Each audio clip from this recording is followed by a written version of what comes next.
Hi there, I'm Lavana Faye and welcome back to Disco Elysium episode 16. Okay, so what were we doing? We're going to go back in to speak to the lady in here. Yeah, about the drug lab, right. Let's go in there. Well, the dance club, really. We don't really need to speak to her about the drug lab. We know we don't want them to create the drug lab, so I'm not going to try and talk her into that. Let's see what we can do here. Yes, what is it? What if I just force you to leave? I'm a police officer, you have to do what I say. Or what if you didn't have to leave? I talked to Andre, he wants to make it work. Yeah, sure. I don't want to make anything work. Her expression unchanged. Hold on, you don't want to make anything work? Yes, anything. I don't want to make anything work. Huh, okay. Oh. Yeah? Research isn't going well. Discovered fortress accident. Discussed FA with dice maker. Ah, okay, so we can try and suggest it to it. I don't think we have anything suggestion worth. Let's go into our inventory, see if we've got anything.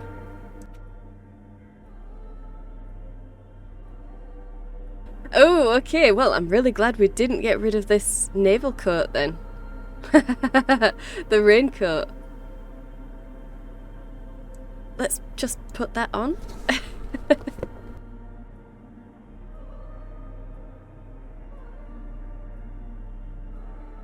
think that's the best we're getting.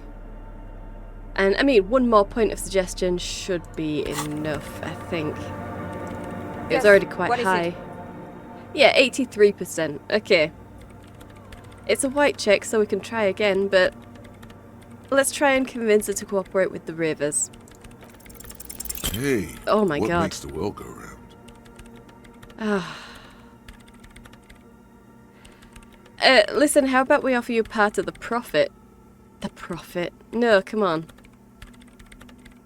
That's a bad idea, don't say anything. She stares at the terminal, God, completely oblivious to her surroundings. I'm not going to force her to leave, but the profits? That makes it sound like I'm actually trying to get the drug lab up and running, doesn't it? That makes it sound like I'm trying to get the drug lab up and running. I just want them to start the nightclub. I don't want them to start the drug lab.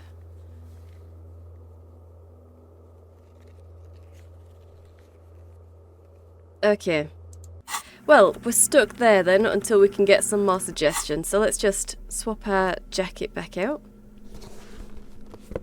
And we do have some authority here. Let's get some more savoir-faire up in here. Yeah, I think that's good. Let's go to the Kanema. We need to call in this body and call the library.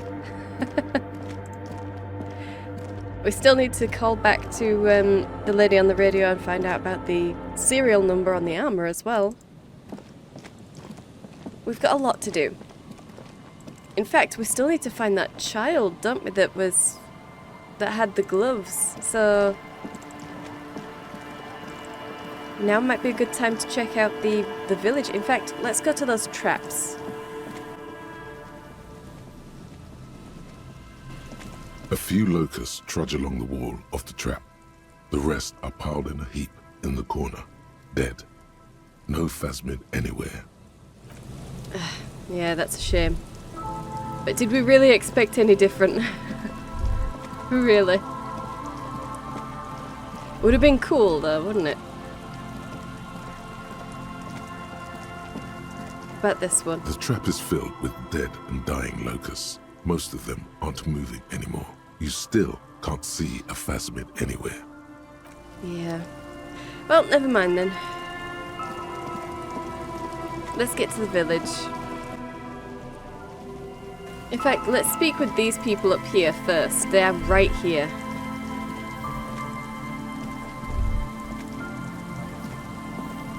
And Mikhail noticed the windows, especially with how there are no windows on the south side. This was to deal with. A blonde man stands next to his son, pointing to the weather-worn ruins. He sees you approaching and smiles. You officers, come to investigate the historic subtext of West Martinez? I'm Tran Hailostam. You must be Kim Kisuragi, right? I was just telling my son about this building. Not a lot of people realize the historic significance here. Very rich in hypertext. He knows Kim. Nice to meet you. Hold on. Hypertext? Oh, wait, what was that about Windows before? You and Kim know each other? Hypertext? Yes, hypertext. Young Carp and the collection of cultural hyperlinks. And you said something about Windows? Oh yes, so Mikhail. They had to deal with monitor glare, especially in the summer. They still had vector monitors back then. That was 49 years ago. So they didn't have windows on the south wall. Okay, and you know each other? No, I can't say that we've met before, but I've heard of Kim, of course. Mikhail, say hi to the officers. He rests his hand on the boy's shoulder. The child stays hidden behind the hem of his father's coat, clutching to his worm-themed colouring book. Mikhail's a little tired today. We spent all night trying to run Orbis on his radio computer. Have you heard of it? It's a programming language used in Grad. Quite tricky, but he wanted to play this Grad-made adventure program. We've been getting really into Worms lately. Oh, cool. The man speaks in the artificial cadence of a professor, or someone who's been on too many radio shows. Yeah. But I assume you're not here for giant worms when there are so many real things to see. Just as I was telling Mikhail before, this is where the Coalition landed in '08. We could be standing on what is the most interesting landmark in Revachol West. He points to the building again. Wow, get a load of this guy. He really enjoys his trivia. The Orbis programming language was named after its inventor, Victor Orbis, a cybernetician from Grad. They run Vox in the Occidental countries. Okay, what's so fascinating about an empty old building? You look like someone who's money. Do you have any money? Great, thank you for all the interesting information. It's an empty building. Aha! But it's not just any empty old building. He raises his hand to his eyes to shield himself from the pattering rain. All four of you turn to admire the mural before you. What not a lot of people know is this used to be the R&D department of Felt Electrical. And Felt, which now sells ink cartridges mostly, was once a top dog in the turn-of-the-century cybernetics boom. Look at the building looming over you. It looks old and weathered, with seagulls picking apart its stone and metal carcass. Bushy undergrowth has taken hold of the collapsed rooftop. Some kind of bird has set up a nest on a broken windowsill. I don't think I've ever heard of this Feld Electrical. That's not surprising. Only a vestigial ink cartridge and ferrotape manufacturer remains. He adjusts his suit jacket. They started out as a midway electronics outfit in Königstein 2 centuries ago. After an aggressive move to Revachol, Feld became a global player in the emerging personal electronics market of the pre-revolutionary era. Okay. Still, Tricentennial was beating them in business machines. But Feld had an ace up their sleeve, or should I say they were developing an ace up their sleeve. I'm mixing my metaphors here. Okay, so the ace? It was here in Martinez, possibly in this very building, that they developed prototypes for a tape computer. A tape computer? Mm-hmm. An elegant folding mechanism of rollers and ferrotape ribbons, portable enough to be a take-it-home solution. Revolutionizing business machines, possibly even bring them to the average consumer. Okay. Which is a feat of engineering even today's giants, Rehm, ICN and ZAM, haven't achieved yet. He grins, admiring the sentence he just produced. He assumes something like a combat stance, facing the wind. What happened? Indeed. What? Oh, okay. The revolution! The boy wipes his nose on his sleeve. Unfortunately, their moonshot project never made it to the market. Feld's move to Revachol backfired. The revolutionary government liquefied their assets and expropriated those very advanced prototypes. Possibly from this very building, or one of the adjacent ruins. He pauses, pointing to the other building, then continues. All of this was built by Feld, even the boardwalk. Wild Pines built Martinez proper as a resort for their middle management. Feld built this side of town for R&D. You're saying that Feld Electrical built this boardwalk? Look under your feet. What happened to the engineers, the company people? What did the revolutionaries do with those advanced tape computers?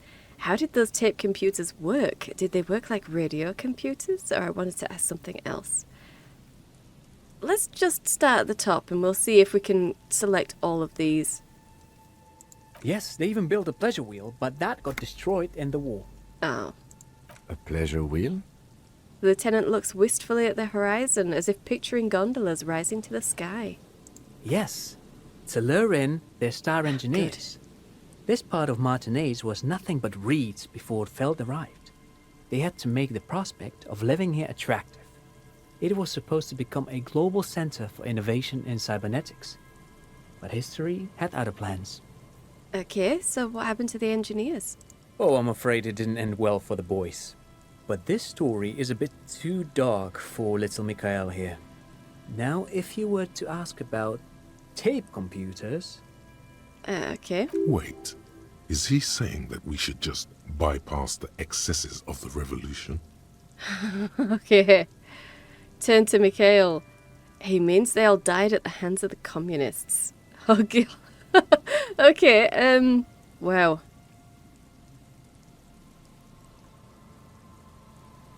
Wow, I am tempted. I'm tempted, but no. This isn't exactly, this is not my child. I'm not going to spell it out for him. Tape computers. Tape computers. He nods, wind tussling his suit jacket. What do they do with those advanced tape computers? They used them for military communications, but also to write and send out press releases. The most notorious example being Le Décret de Mars. What was that? What's the Mars Decree? I mean the radio transmission sent out to news agencies and world governments by the newly created Commune of Revachol on the 7th of March in the year 02. Okay. A short-lived legislative foundation for a short-lived utopia. Okay. It's a beautiful piece of text, actually. A singer-songwriter I know, Charette, called it a love poem to Revachol on her political concept album, Bon Baiser dans le Lind. You should read it. Every local library in Revachol stocks a copy of the decree. A singer-songwriter that he knows. Okay. What exactly are you? What is your job here? I tried to get Mikhail to memorize it. Tried to. Someone was much too interested in worms to be paying any attention. Well, yeah. The kid takes a peek at the green and silver worm on the cover of the book, already forgetting about this part of the discussion. So how did those tape computers work? Actually, no one knows. No one even knows what a computer made entirely of tape would look like. But word has it, they were very elegant, exquisite, alien-looking turn-of-the-century hardware. He raises his finger, remembering something. Buckle up. Okay. 10 years ago, I did a little freelancing, I guess you could say. I was a special consultant for an exhibition at the Wompty Dumpty Dum Center in Vredefort, Oranje. It raised the same questions, and we had lengthy discussions with Paul Ockerman, who was head curator at the time. This was before the twins Keith and Guy Juice joined the team, trying to... Uh-huh. Wait, did he just say Wumpty Dumpty Dum Center? What the hell is a Wumpty Dumpty Dum Center? And who the hell are Keith and Guy Juiced? Calm down, Encyclopedia. We'll find out. We'll find out. Okay, the Wumpty Dumpty Dum Center, Paul Ockerman, Keith and Guy Juiced. What are you talking about? The Wumpty Dumpty Dum Center for Contemporary Arts. The exhibition itself drew on Lagerman's notion of memory, and so there were some parallels. That's why the head curator, Paul Ockerman, chose to... You're making this up. Turn to Lieutenant. Kim, is he making this up? Yeah. In fact, I'm not. The Wumpty Dumpty Dum Center is a place you can visit if you're ever in Vredefort and are ever in the market for an exhibition space / contemporary art research center. He clears his throat. But perhaps I should return to the tape computers. As I was saying, the device itself was very elegant, fragile even. One could write directly on the tape using a special chemical solution. The machine would then analyze the handwriting, perform operations, and project output onto a white screen. It was a beautiful, delicate thing. Right. Made of black film and folding tape structures. Cool.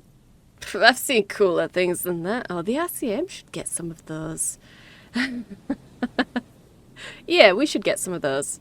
Even one would be very useful. Though I understand the socio-economic causes of the revolution, it pains me to imagine the revolutionaries setting fire to the precious device. But so they did.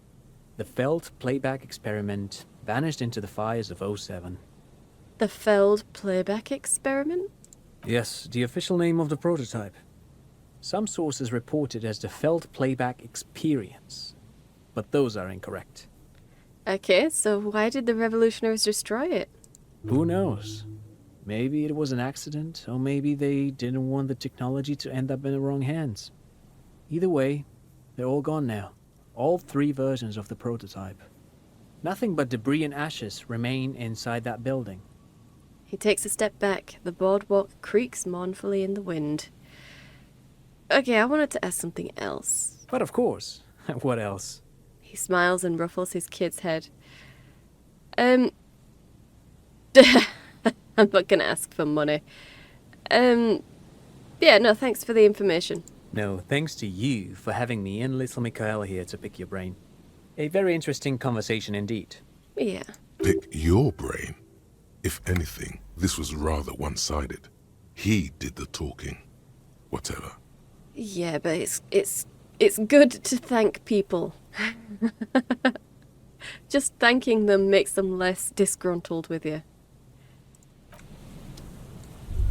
Yeah, okay, so let's have a look at this with Kim then.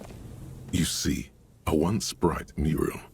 Tomorrow is just a whisper away.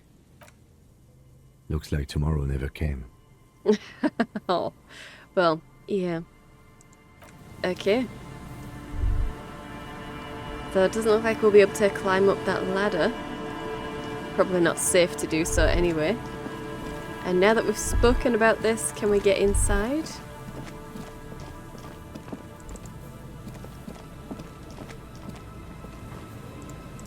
No? No. Okay. Well, never mind. Let's get back to the fishing village. Oh. The remaining Hey. windows rattle from a strong gust of wind. They're covered in a thick layer of grime. They must have been like this for 40 years. Try to see inside. Dripping water falls from a high place. All you can see is the shadow of a collapsing staircase. Oh. There's rust and corrosion on the bars. They're foaming with it. And a small layer of white salt from the sea. Lieutenant, can you make out what's inside? Point at the windows. No, I won't even try. You know, He takes his glasses off. I had a partner once. They called him Eyes, because he had to show me things. It's that bad. Oh, wow. Can you still shoot though?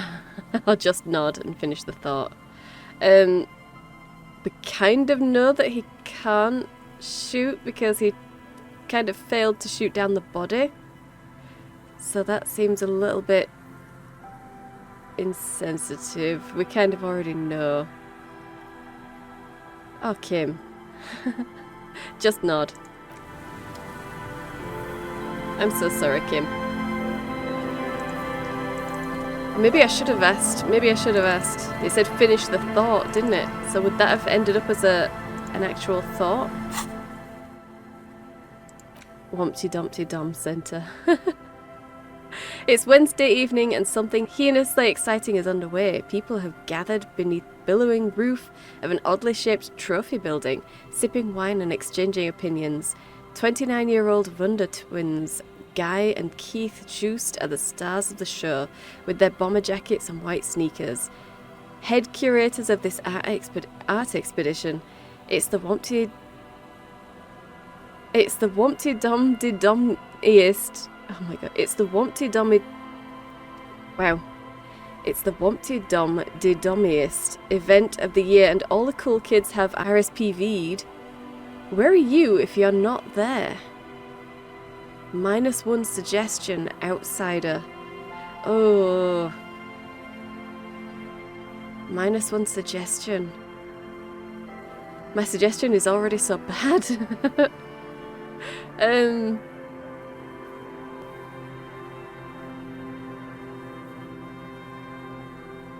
I mean, yeah, I think these thoughts haven't exactly been nice to me, have they? I've got a -1 on logic and -2 on physical instrument, just from these thoughts.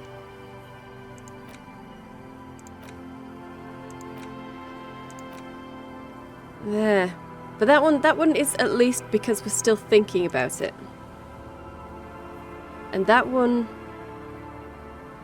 I'm okay with because it gave me better volition. Yeah. Okay. Well, we're already thinking of something, so I'm not going to overload him by making him think 2 thoughts at once. Okay, here's the village here. Let's speak to this person here.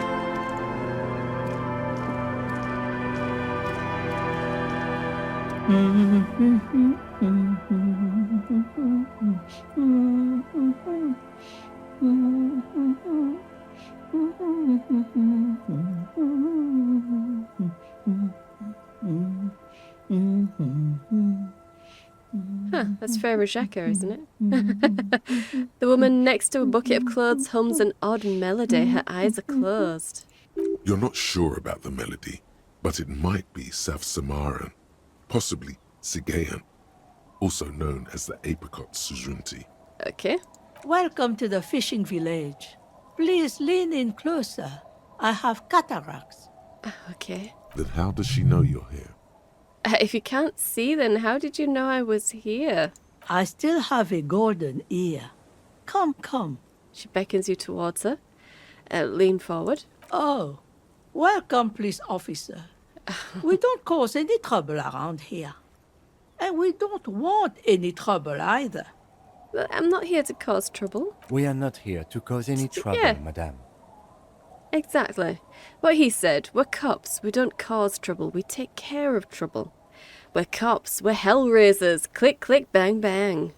Yeah, no. Oh, of course. Last time we saw you around here was 12 years ago. You also came to take care of trouble then. Wish you did. But still, in Martinez, you're considered an ill omen. Wait, I've been here before? What kind of ill omen are we talking about? I am an ill omen, all right. Proceed. If I'm considered an ill omen, why hasn't anyone told me that? What do you mean I've been here before? No, not you personally. I meant the RCM. Some of the men got into a fight. One of them killed another.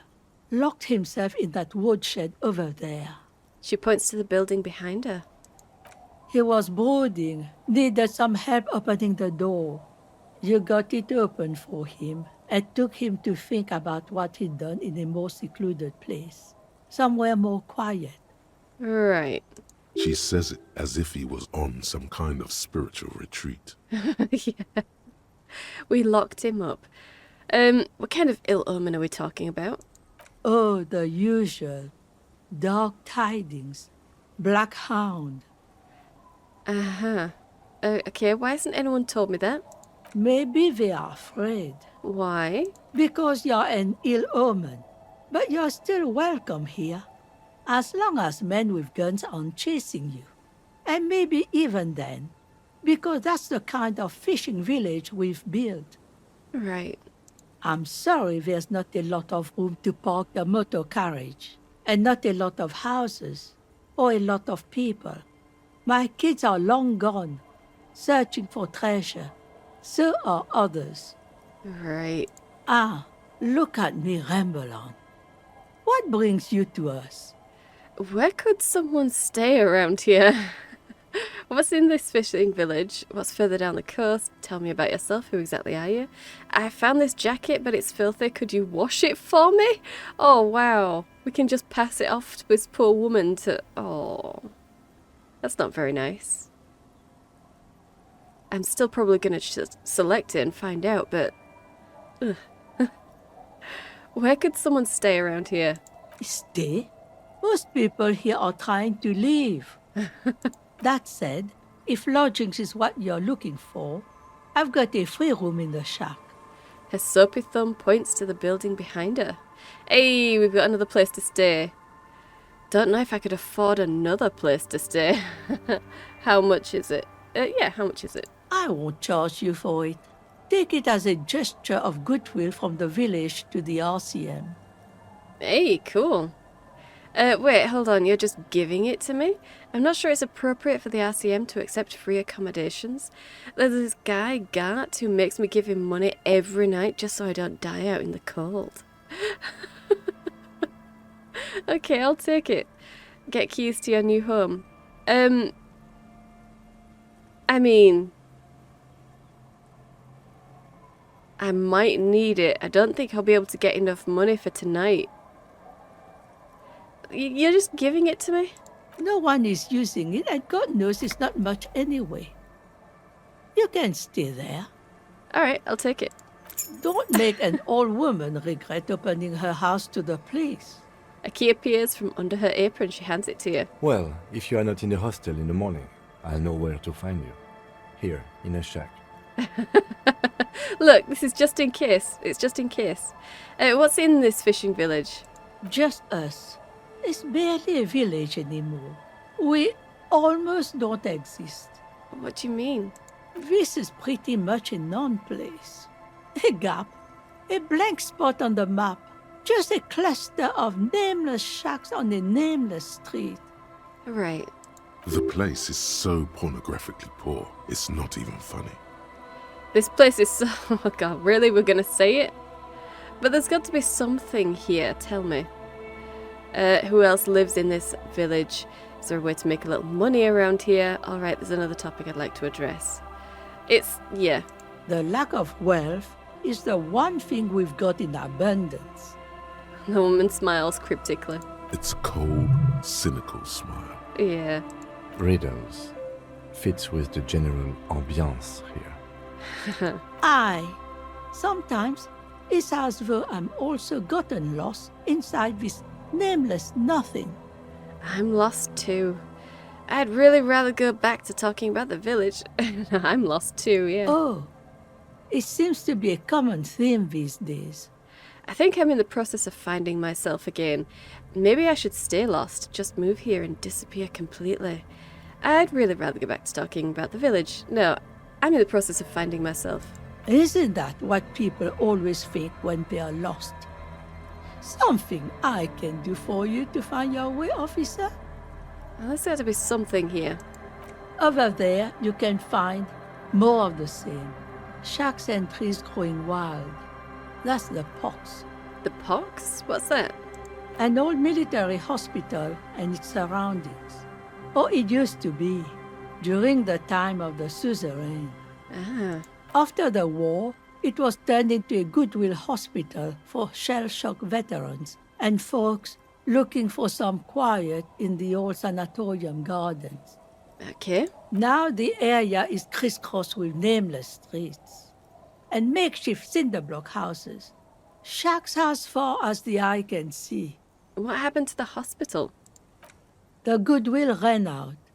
The staff left and the place was shut down. It's long gone by now. Okay, who else lives here?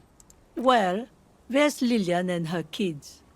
A few new folks live in the house to the east, but they're away right now. She nods her head across the courtyard. Okay. And then there's the drunks. Not a pretty sight, but there's little we can do about it. Home is home, even for them. Who? What drunks? I'm not really interested in town drunks, but thanks. What drunks? Sooner or later, you'll see for yourself. Don't have to look long to find these guys.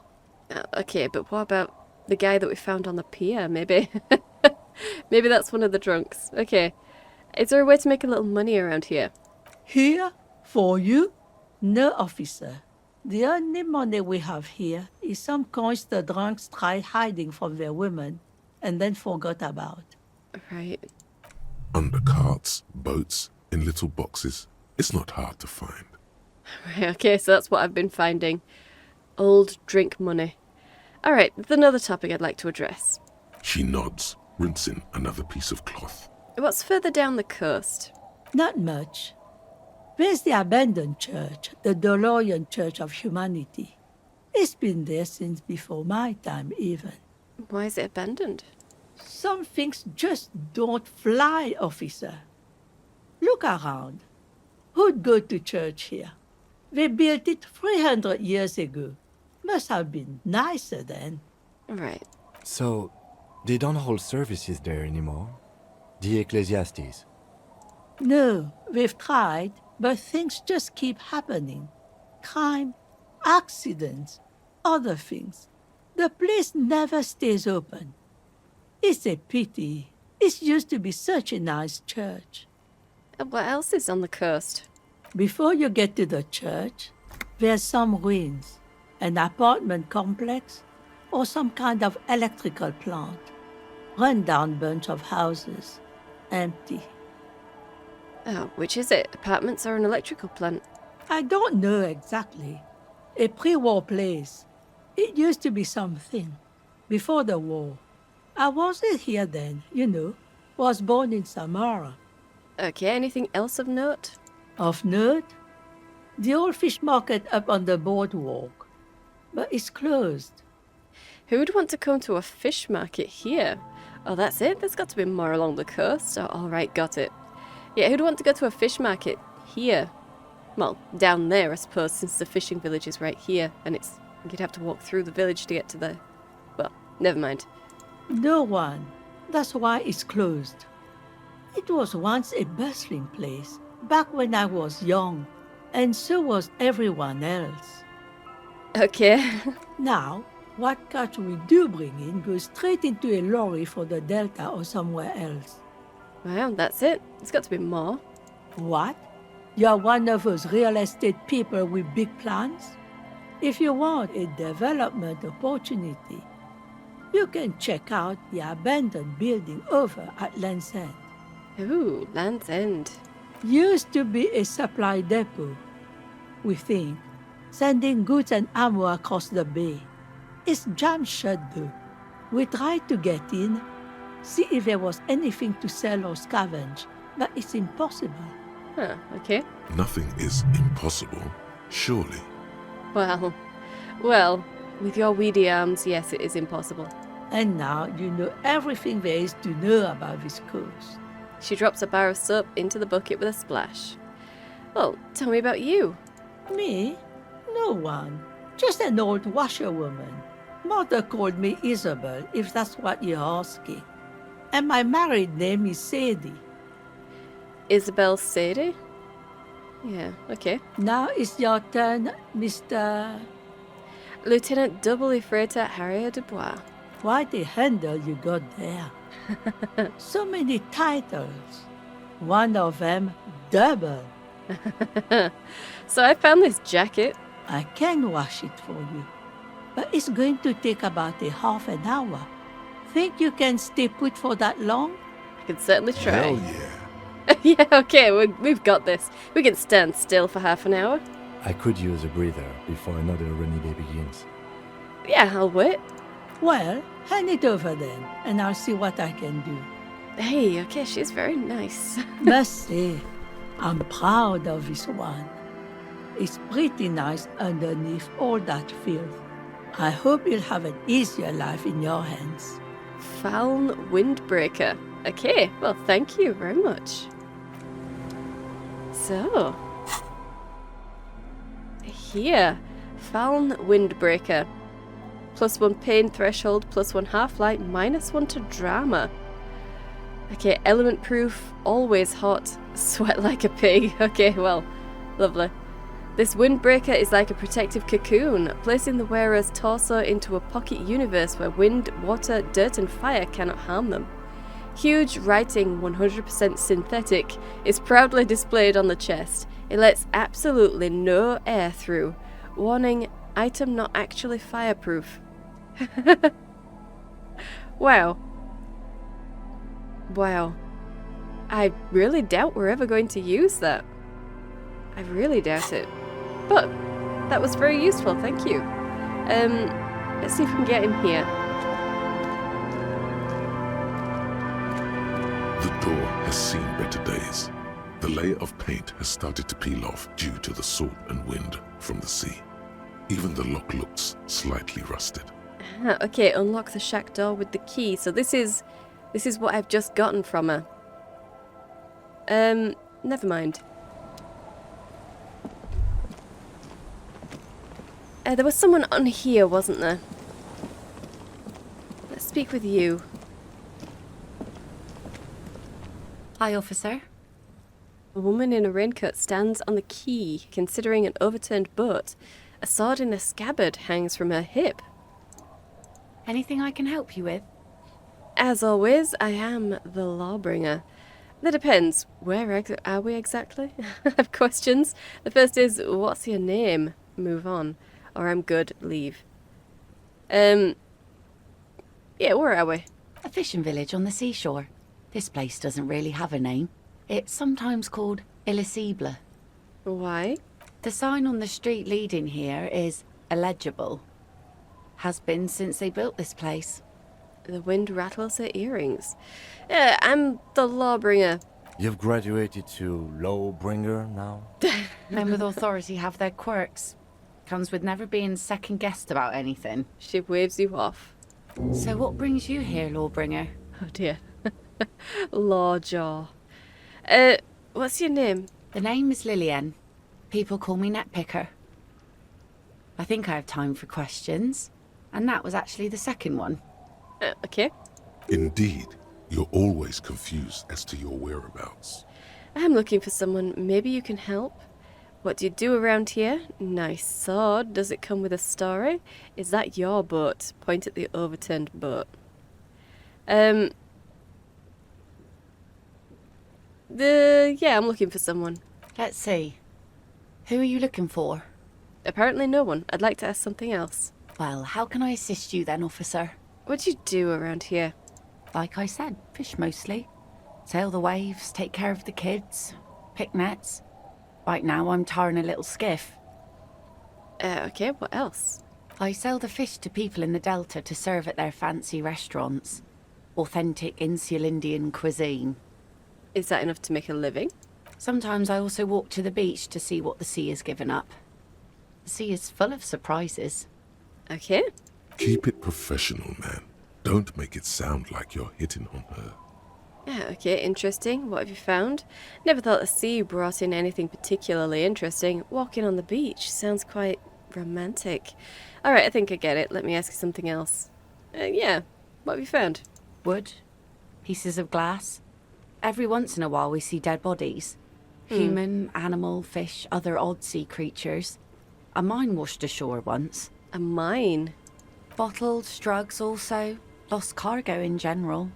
Most of the time it's just wood and glass. Right. All right. Major choice moment. You only get to ask one thing. It would be weird to say them all. Choose wisely. Oh dear. Okay. I need to know about those human bodies. A mine? The RCM could use a mine? Where is it? Drugs? I need info on this. Major narc. Point to yourself. This place looks bad. Why don't you leave? Okay, enough about this place. I mean, technically I probably should know about the human bodies, but they're not here right now, are they? They should have been dealt with by someone else. I probably don't need the mine, and I doubt she still has it. Surely she wouldn't still have it. Why don't you leave? And go where? The fish are plentiful here and we get enough orders to get by. It's not great, but it's something.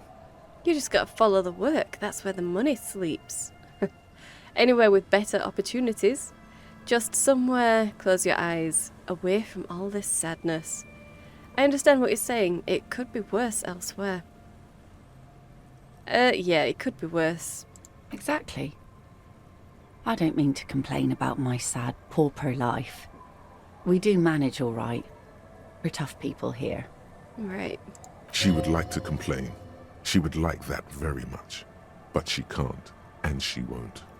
Though, has gotten her this far, and she's not giving it up. Okay, so, the sword. Unfortunately, the factory sold this one with a 3-year warranty instead of a story. It's to intimidate folks, mostly. Hold on. Do you know how to use it? Or it is imposing. Or isn't that what guns are for? Do you know how to use it? Not really. I know some basic moves, and I know it sure as hell beats a knife when you're in a tough spot. Hey, yeah. But not when you're in a tight spot. It is imposing. It's a regular mass-produced sword, like a shovel or an axe. Nothing fancy, just for intimidation. Why do you need intimidation tactics? From time to time, people need a lesson in respect. That's just the way it is. Back in the day, I caught the eyes of many men. And believe me, men need a lesson in manners from time to time. Can I borrow the sword? Really? Why don't more women arm themselves if it's so effective? So where are all the men now? Oh, wow. Could I borrow it? No, I'm afraid not. Tempting to confiscate the blade I used to keep these animals in check. It would put me in an early grave. So why don't more women arm themselves if it's so effective? What makes you think we haven't? The truth is that almost everyone in this life is scared and tired and stupid and too dull for that. Right. That goes for men too. But they put on an act for us. Pretend like everything's good and living in shit doesn't bother them.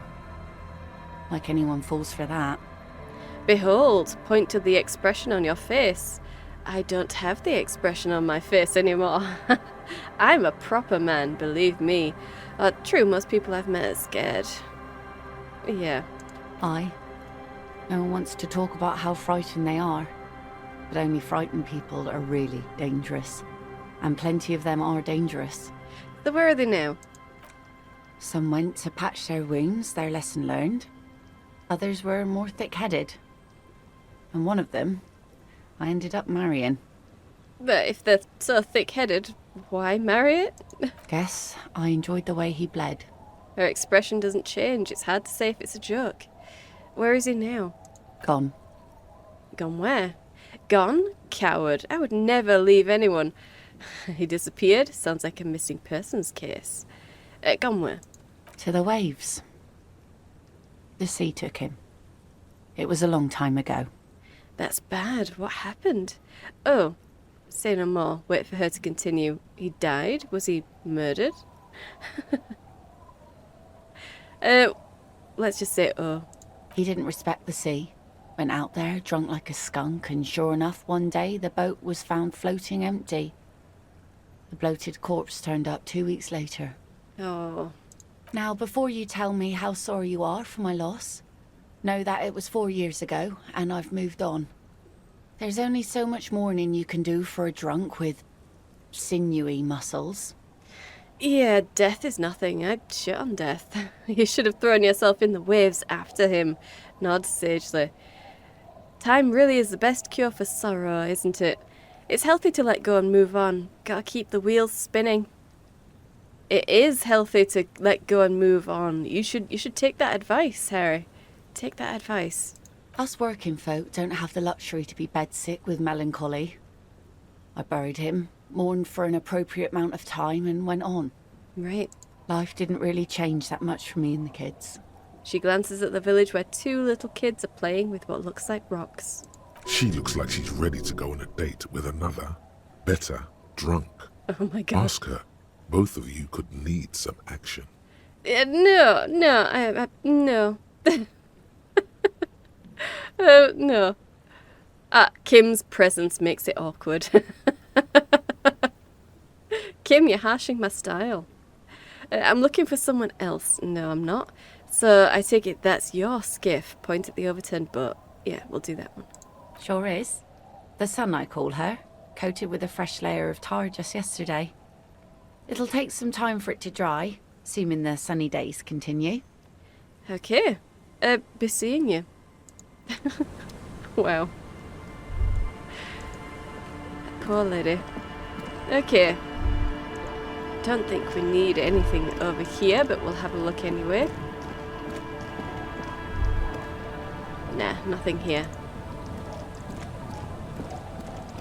So, no little girl in the fishing village anyway. Maybe in here?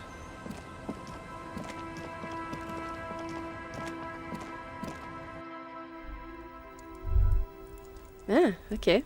Something in the fire. Industrial coal pellets burn with an orange glow. Is that the phasmid? It looks like the phasmid, leaning against the wall. Does it? What? Where? What? Try to sneak up on the phasmid. Leap towards the phasmid and clasp it in your hands. Ignore the sighting. Try to sneak up on it. It's not the phasmid. It's not even organic. It's a fire iron. How disappointing. I can't believe it. Of course that wasn't the phasmid. It's way too big. This is what I get for trying to be a scientist instead of a cop. I mean, I'm not even a good cop. Nope, I can't believe it. Right? You'll have better luck next time, though. The phasmid. Finding it is your destiny. Damn right it is. Give the dream of discovering the Icelandian phasmid a rest. For now. For now. Let's look at that bird. Oh wow, we can... Okay, we can steal it. You saw nothing, child. You saw nothing. Let's speak to you. Mister, what were you doing in my fireplace? There was a phasmid in it. I was trying to catch it. Oh. Okay. She nods seriously. I heard there was a girl here who has armoured gloves. Is that you? Are you Lillian's daughter? Are the twins outside your brothers? What's this? Show her the stuffed bird you took from the ceiling. What's that thing you're holding? Point at her toy. Are you Lillian's daughter? Yes, I am. Little Lily. You know my mom? Yeah, we met earlier. That's nice. My mom is great. She's never angry or anything. And are the twins outside your brothers? Yes. They don't want to play with me. They're older and play outside. Right. That's so mean. They look the same. Sometimes I can't tell them apart. They look identical, right? I said the same thing. They look identical. Oh, God. That was creepy. What's this? Show her the stuffed bird I took from the ceiling. It's a grouse. She yelps, smiling broadly. Wasn't Garth, the cafeteria manager, trying to repair a piece of taxidermy? Yeah, but what's it for? I don't know. Well, can I have it? Sure. I mean, you already took it. I don't like it anyway. It looks angry. Yeah, and it counts. That counts. We've got permission from someone who lives here to steal it. Take it, I mean. So that counts. It's not theft anymore. What are you holding? It's Lammy. He's my friend. Sort of. Like... She holds the fuzzy beast up to demonstrate. Lambie is a stuffed lamb that, admittedly, has seen better days. One of the eye buttons is missing, and the fur is tattered in several parts. Oh, okay. Well, pleased to meet you, Lammy. Lammy usually doesn't like strangers. But you're also fuzzy, like Lammy. Okay. And I heard you had armoured gloves. Oh, I had gloves. Very big ones. Heavy, too. Had? Found them when Lammy and I were playing hide and seek. In an empty house. Where no one lives. I think someone hid them there. Oh, Kim, we skipped over you somehow. Did I double-click somehow? I'm so sorry, Kim. Where did you get those gloves, is what I asked. Where are the gloves now? I hid them. The twins were going to take them. They're stupid. She lifts her stuffed toy up and looks into its one remaining eye as though searching for confirmation.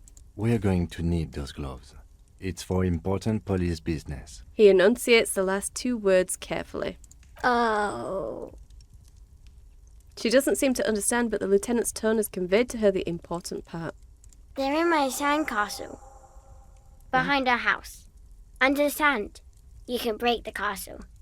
It's not very good. Oh, well, you are a lovely child, aren't you? Thank you and goodbye. Bye! The girl's large, curious eyes remain fixed on you. Okay.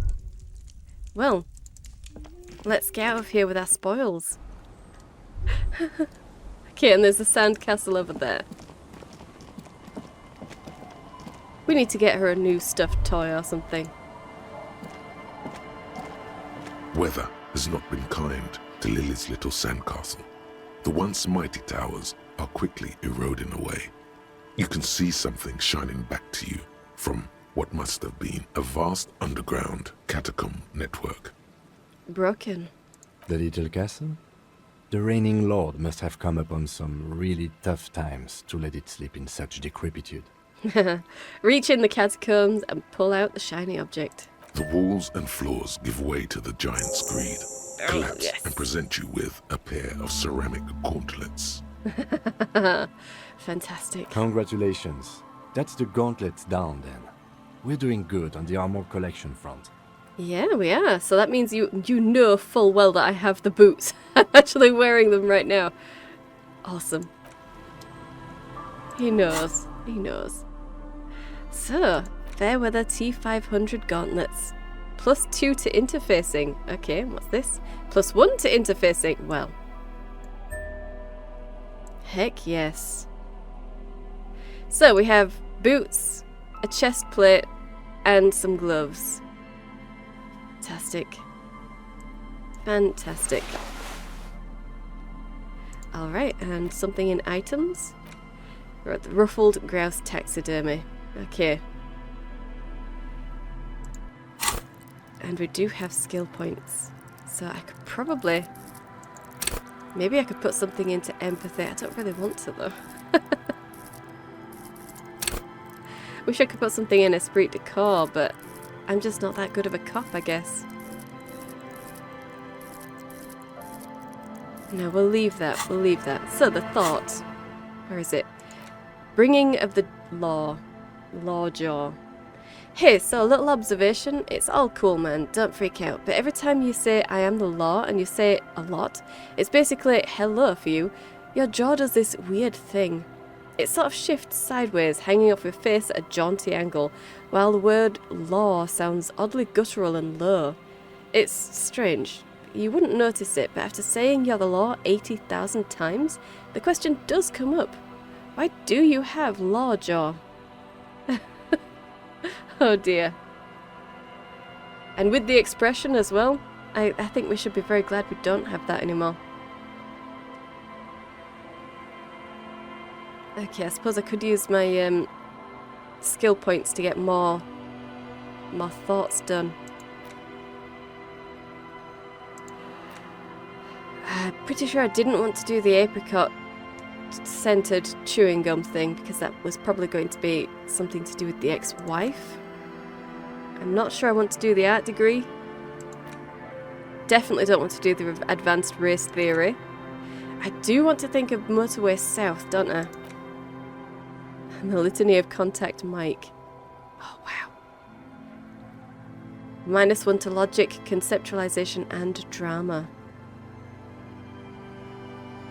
Contact Mike. Okay. Wumpty Dumpty Dum Center. I do kind of want to also get into that.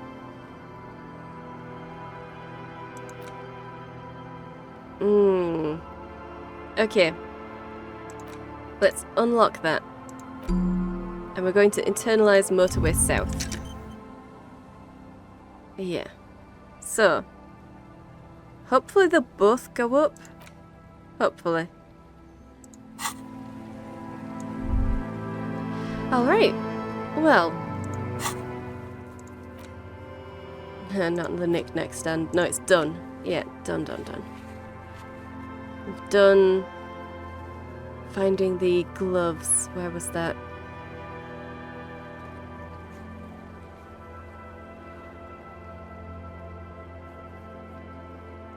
That was a Monday quest. We got that on the first day. But at least we've finished it. We've at least finished it. So, how many of that is it? Where are we? Find all the armor pieces. Okay, it doesn't tell me how many I need to find still. Okay. And I still need to get back on the radio. Okay. Well, we've got some more people to talk to. The people around here. Oh. Let's have a look at that, please.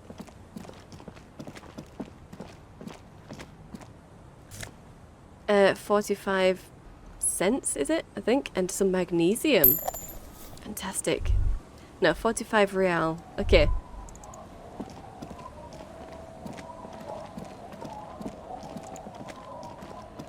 So, guys, let's talk. Good to see you, friend. Do I have deals set up for you, buddy boy? He spreads his arms as if wanting to embrace you. Does he actually know you?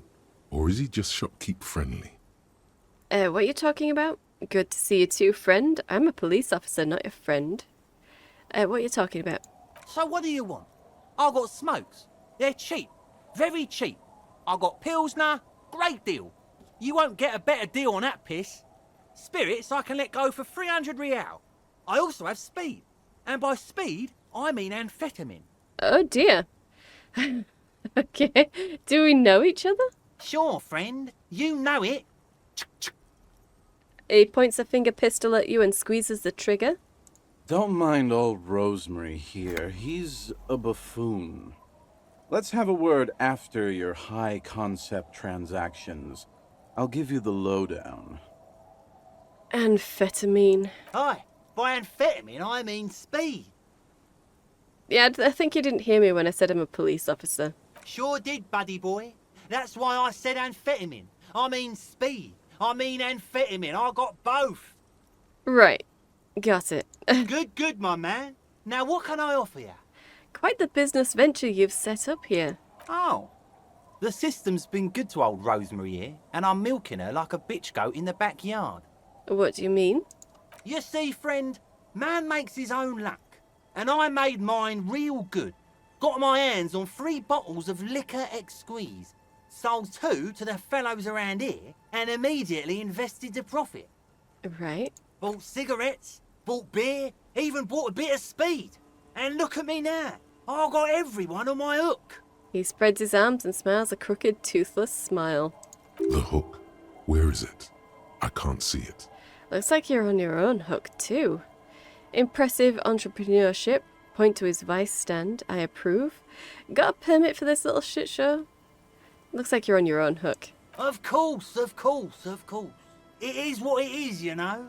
What it's always been. People, buddy boy. It's the people. So why does the bottle of spirits cost 300 real? See, friend, it's real valuable.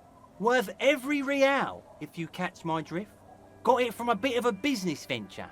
Nod, let him speak. No one can buy spirits for 300 real. That's crazy. I'll just have the spirits and not the story today, thank you.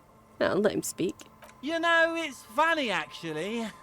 He bursts out laughing, then takes 3 gulps of his pilsner and stares at you intently.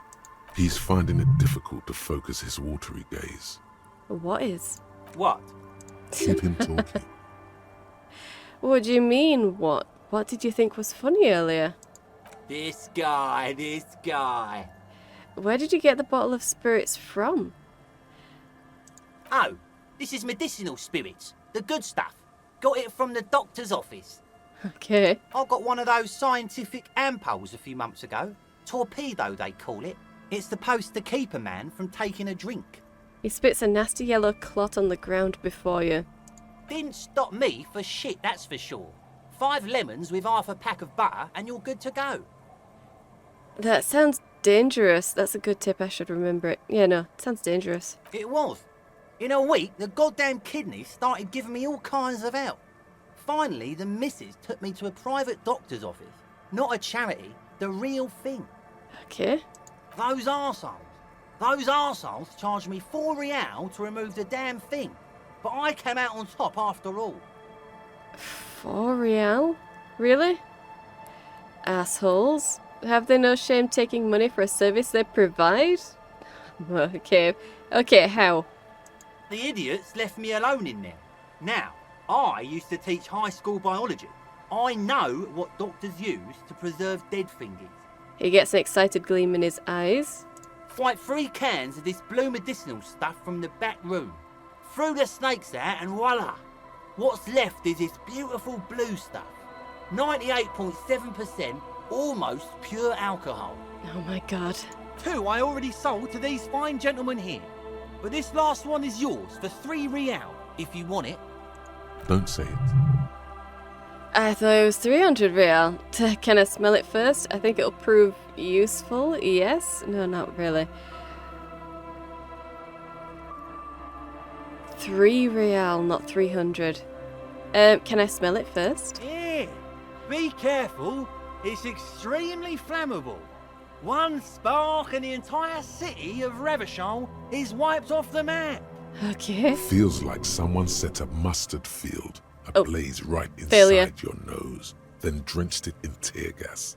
Your nose is a singular source of pain, but at the same time you don't remember the last time you felt so alive.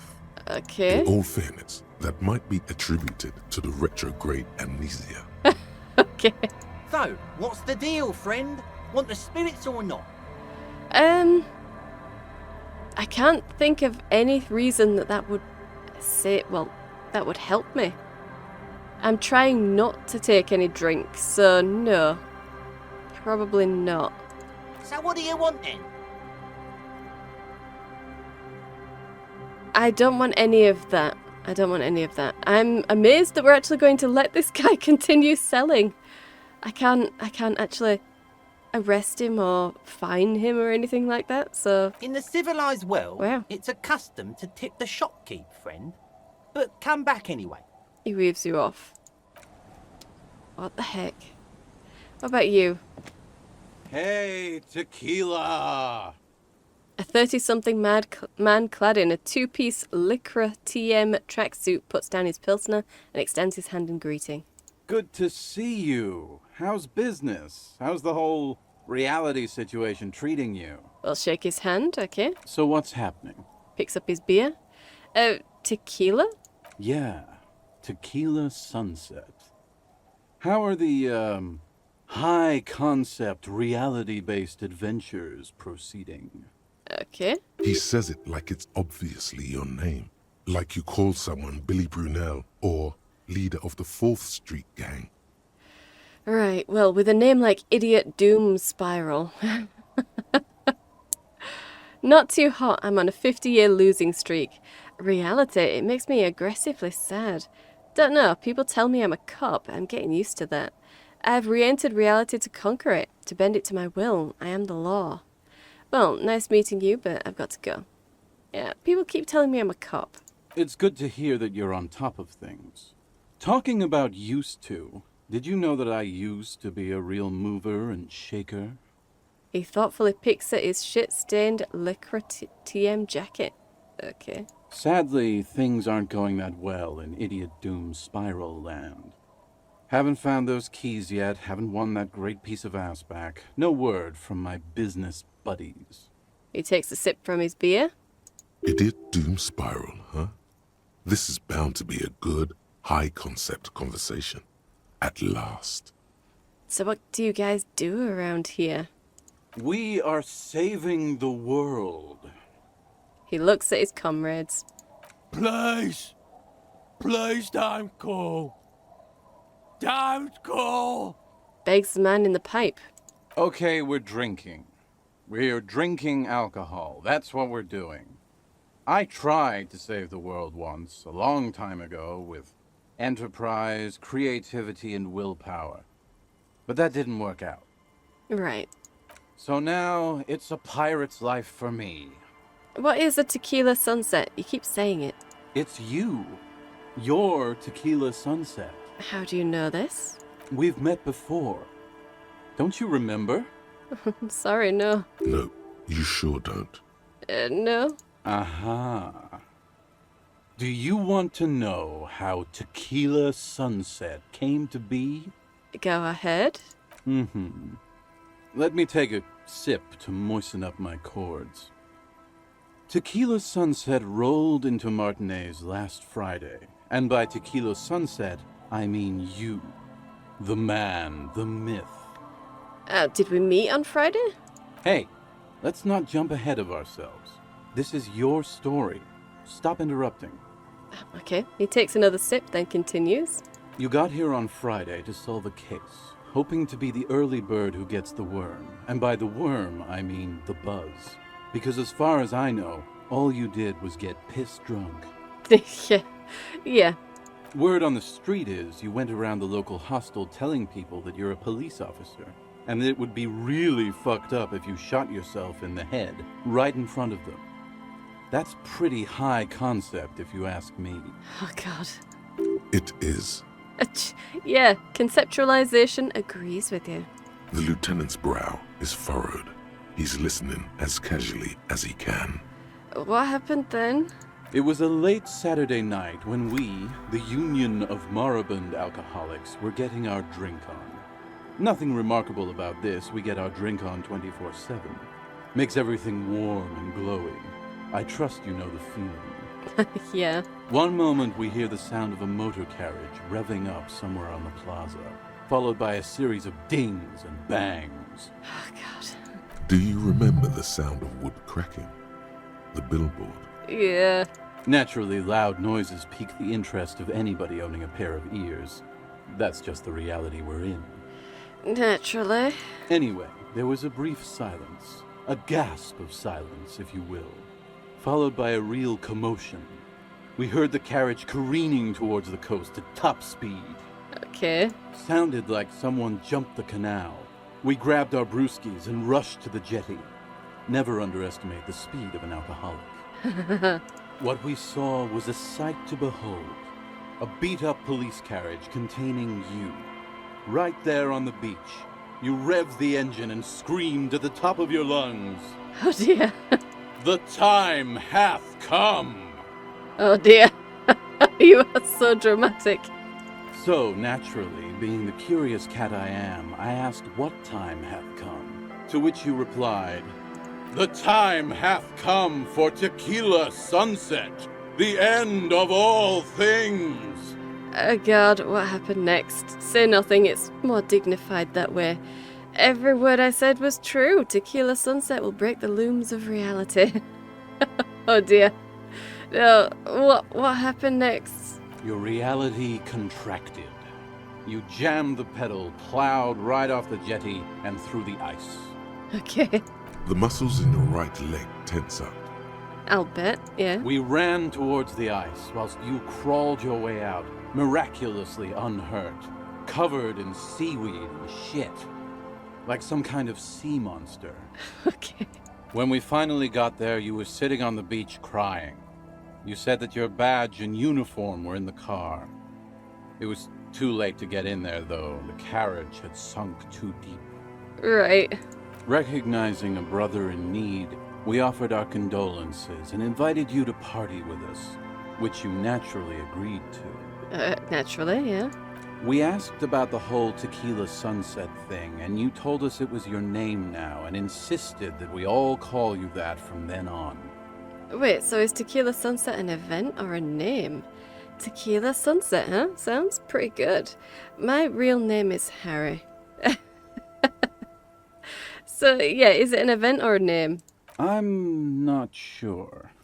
I think you were the event. Tequila Sunset. You know, as opposed to a tequila sunrise, which is long gone. Yeah, look, my name is Harry. No, that's just what your mother called you. Your real name is Tequila Sunset. Just embrace it, brother. Okay, how long did we party for? Hours. It was an all-night drink-a-thon. Then, at some point, I think it was Sunday morning, you got belligerent and wanted to talk about Revacholian women. Oh, dear. How they're beautiful and also whores and so on. How one of them fucked you real bad. After a short while, you crossed the event horizon, looked sullen, got up, and left without saying anything. Okay. Wow. That's quite a story. Yeah. Yeah, I bet Tequila's a fucking legend around the precinct. You must be proud to work with him. Yeah. If you only knew. Did I tell you anything specific about this person that fucked me? Did I mention losing anything else? Did I say anything about my colleagues? Did I say anything about the case? Did we talk about politics? Did you get a read on what kind of cop I was? I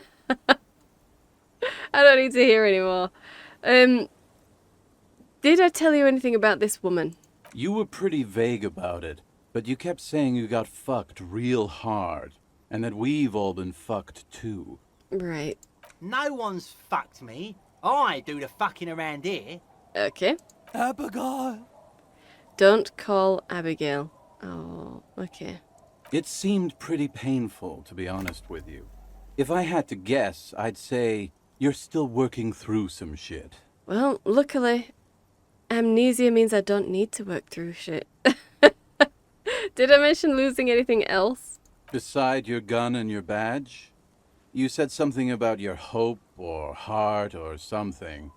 To be honest, the details are a little hazy. Yeah, we're asking drunks if they remember things that I don't. That's asking a bit much, really. But damn it, they're our only shot. In retrospect, I guess you lost your motor carriage too? That's a big one. Yeah. Did I say anything about my colleagues? You told us that they were a bunch of fucking losers whose main interest was cramping your style. Oh my No god. specifics, though. It was more about you that night. You were the star of the show. Did I say anything about the case? Yeah, you said it was no biggie and that you'd solve it in no time. And that you didn't need anyone to do it. You're doing it solo now. Oh dear. A lot of cops go solo and hermit once they reach that level of alcoholism. Yeah. Did we talk about politics? Yeah, you said that you'd really behaved unreasonably and failed to uphold your responsibilities as a representative of the coalition. Okay. And did you get a read on what kind of cop I was? You kept apologizing for being such a bad cop and for the damage you've inflicted on everyone around you. Damn right I'm a sorry cop. You also kept pausing to knock the heel of your hand against your temples, saying, "Stupid, stupid, stupid." Okay. I don't need to hear anymore. It's a hard thing for a man to confront his past. That's why I avoid mine at all costs. Well, you seem like you're characterized by your storytelling ability. Want to tell me another one sometime? Whoop-de-doo. So now I'm a fucking storyteller. Right. Why not? Better than a beach bum. Yeah, want to tell me how you became Idiot Doom Spiral? No, actually, I've heard enough stories for a lifetime. They're S-U-C-K. Goodbye. No, tell me. It depends, really. Are you willing to help me out? Depends entirely on what you want. You might get scammed here. I have a feeling this is going to cost me a lot. No, the reality of the situation requires a rather modest contribution. A little motivational package. What do you need? Booze. Did you already forget our party? The thing I relayed to you earlier. Okay. So, have you got anything for good old Idiot Doom Spiral? A bottle for a story. Seems fair to me. Here, I've got a potent Pilsner. Give it. I don't have any on me right now. I don't want to give you any alcohol. I'm not an enabler. Don't do it now. Well, I'm not going to drink it. And it's not like he's not getting booze from this guy with his little shop. He's already said that he sold booze to these guys. I probably shouldn't be an enabler, though. But it's just going to sit in my inventory otherwise. And I am interested in his story. Let's give it to him. Not much, but it will do. He grabs the bottle from your hand and uncocks it immediately. Hey, Spiral Boy, you gonna share that? One of the other bums interjects. Don't call Abigail. Okay. Shut up, guys. I'm telling a story here. Something happened to you. Something happened to me, too. My actual name is George, but around here, you already know. Yeah. I was once a reasonably high net worth individual, a founder/junior partner at a high concept creative services agency. When my story begins, I had just landed a major contract with an insurance firm. Go on. I used the profits from my agency to finance what I called a cultural incubator. Abstract value generation, value per person, high concept stuff. Use the profits. Were you embezzling? I developed the paradigm, worked within the paradigm, but the burden of leadership weighed heavily on me. So I went jogging every so often to keep myself sane. How many people did you have working for you? 22 full-time employees, an all-star team, a potentially historical set of individuals. Worrying about them often kept me up well into the morning hours. Did the jogging help? It did. With my trusty Sansarique tracksuit, I felt like I could conquer the world. Right. But now dreams are worn thin, much like my tracksuit. He says thoughtfully, brushing dust off his shit-stained pants.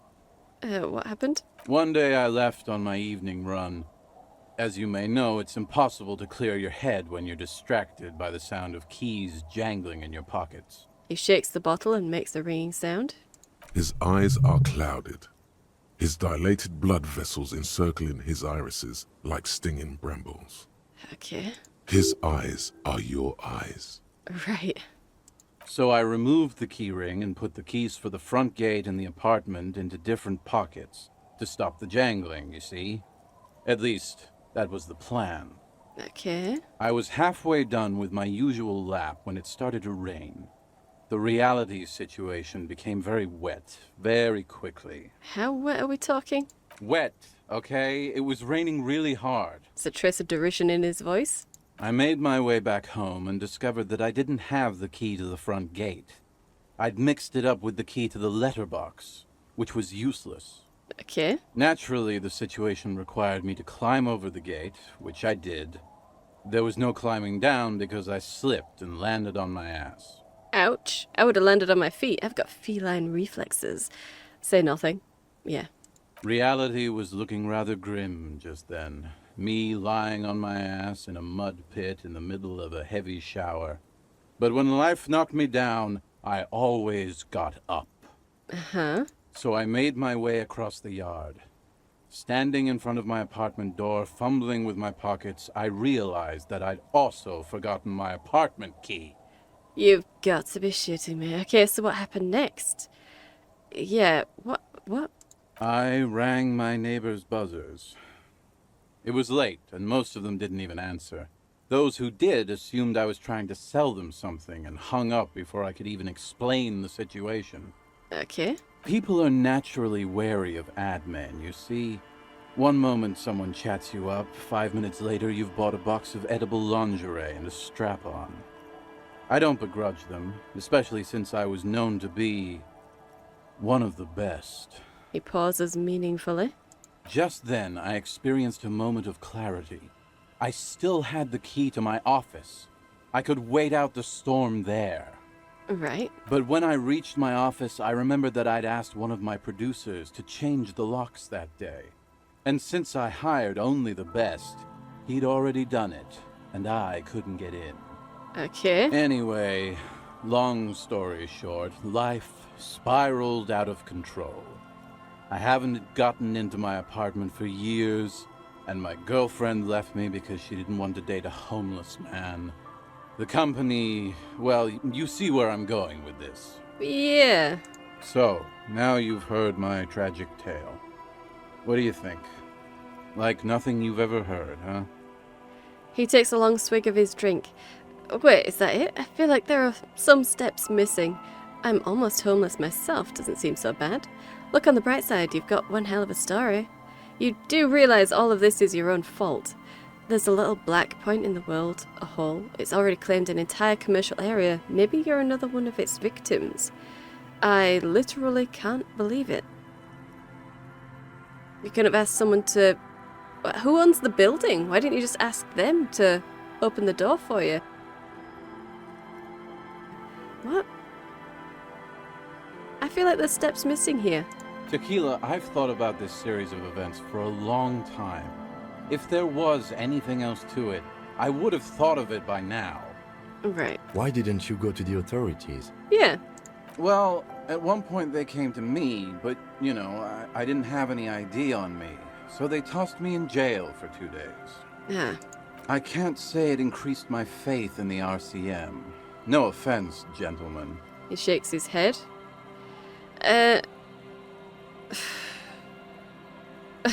Do you realise all of this is your own fault?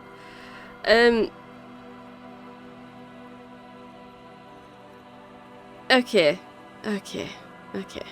So, he put his keys into separate pockets in his pants, then went jogging. But when he got out, when I got home, he realised he didn't have any of the keys? That's all? What? Yeah, this is probably your own fault. I don't remember you being such a dick before, Tequila. He takes a slow, despondent sip from his bottle and looks out across the bay towards the skyscrapers of La Delta. That doesn't mean you're wrong, though. Anyway, that was all the tale one bottle gets you. Almost empty, this one. Okay, why do you keep losing all your stuff? Good fucking question, Tequila. If I knew the answer, you think I'd be hanging out on a beach in this formerly premium but now extremely dirty two-piece lycra tracksuit? Yeah. I used to own my reality situation. My business buddies and I had our own creative services agency. I had a nice apartment, an even nicer piece of ass. But somehow it all got away from me. Okay. Now I can't hang on to anything. Just last week I stole this nice new jacket, but then I lost it too. The only things I haven't lost are these two drunks.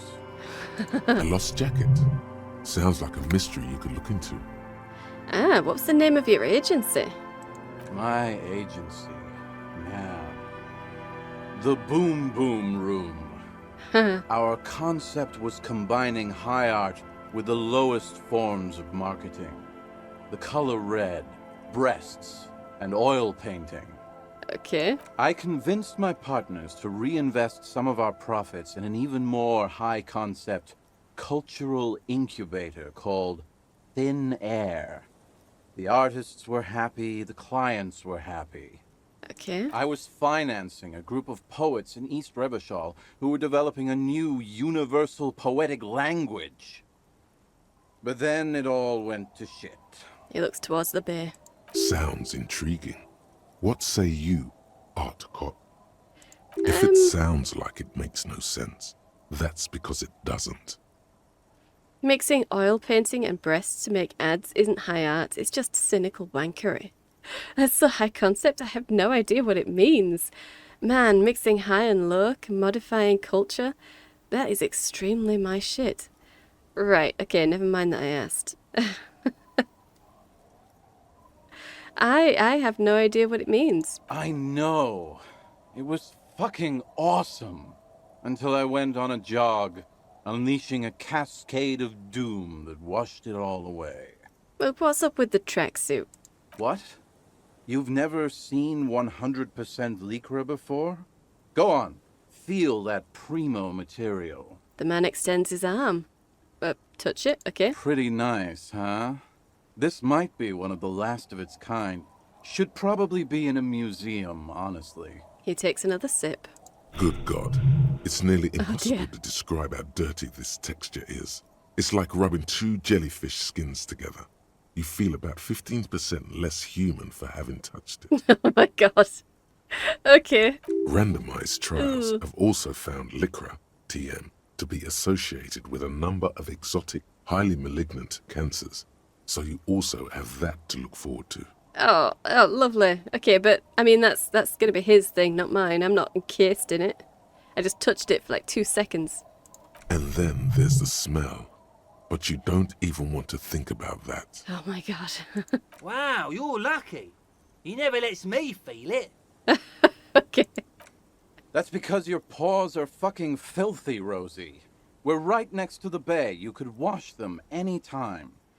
What about the other drunks? My fellow members of the Union of Moribund Alcoholics? They're exactly what they look like. Right. Hey, tequila! You want to buy some speed? No. Shut the fuck up, Rosemary. He's a cop, remember? A cop who apparently is perfectly happy to buy from him and not fine him or arrest him or anything.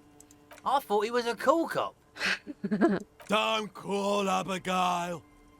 Right. And this is Abs. So yeah, that's basically us. We drink together. What's this about a lost jacket? Tequila, it's a verifiable tragedy. It was practically brand new. Sure, it didn't really go with my lycra threads, but it did itch a lot less. Okay. Say, you're a detective, right? Maybe you can help old Doom Spiral out. Solve the case of the missing jacket. What do you say, Tequila? You mean this jacket that I discovered on the boardwalk and had cleaned on a whim? The man examines the jacket for a moment, a look of consternation on his brow. Nah, this isn't it. Found? That's medium concept stuff. Totally not my style. So you're saying there's another lost jacket out there somewhere? Oh, come on, man. This is your jacket. You just don't remember it.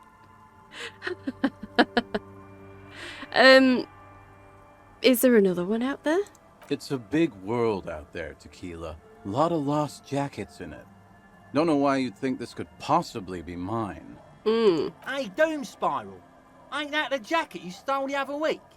Oh dear. Not on your fucking life, Rosemary. What's wrong with you people? Like I'd be caught dead wearing fawn, like some low-concept bicycle courier. Okay. Tell you what, Tequila. Why don't you just hang on to that one? I'll get another jacket. Someday.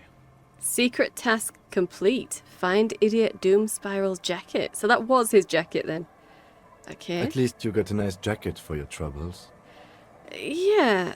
I don't have any more alcohol for any more stories, and I don't really want to hear the story of his name again, so I guess I'll be seeing you? You too, Tequila Sunset. Okay, let's step aside for a second. I have something I want to talk about. Oh dear. Oh dear. As you turn, a bright light catches your eye, making you squint. Cool. Where's it coming from? Where's it coming from? From a distant sunset, a stage light, flash photography, nowhere in particular. It's just what superstar law officers do. They squint at lights, and they solve shit. Actually, now that I hear superstar and law official in a sentence, they sound weird together. Yeah, that's me. I've been establishing my superstardom hard lately. Yeah, no, you haven't. What are you, deaf? They're perfect, like rockstar politician and drug addict teacher.